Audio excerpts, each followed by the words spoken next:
Redimer anticipazioni 8 luglio. Sanem faccia a faccia con Polène.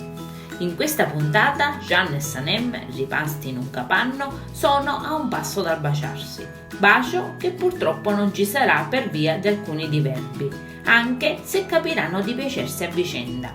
Jeanne la ringrazierà per aver collaborato alla nuova campagna pubblicitaria, regalandogli una penna e un biglietto, subito dopo aver accompagnato la ragazza nella sua abitazione.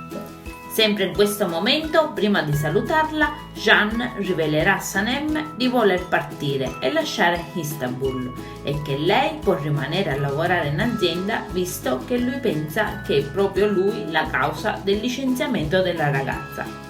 Sanem si rende conto di voler Jeanne al suo fianco e, decisa a convincerlo a non partire, si reca a casa di Ivit per confessargli di amarlo e che il suo strano comportamento è dovuto per i sensi di colpa che ha per aver danneggiato la sua carriera e di essere stata usata dal fratello Mirre. Ma a casa di Jeanne c'è una sorpresa ad attenderla. Sanem si troverà faccia a faccia con Polène, la fidanzata del fotografo. Sarà proprio lei ad aprire la porta, visto che Jeanne si trova fuori casa. Ma anche per Jeanne, al suo rientro, ci sarà una bella sorpresa. Vedrà le due ragazze insieme. A questo punto Sanem vorrà farsi da parte. Vedendo la bellezza di Polène si renderà conto di non poter competere contro di lei e di non essere per niente alla sua altezza. Questo inaspettato incontro non permetterà alla ragazza di confessare il suo segreto e quindi di dichiararsi e rivelare tutta la verità a Jeanne.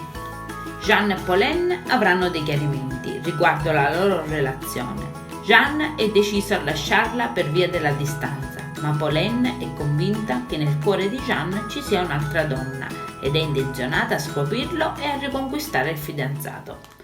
Sanem tornerà a lavorare in azienda, ma anche qui ci sarà qualcun altro che si metterà in mezzo e creerà dei problemi tra Sanem e Jeanne. Sarà il capo dell'azienda organica per cui stanno sviluppando la nuova campagna pubblicitaria.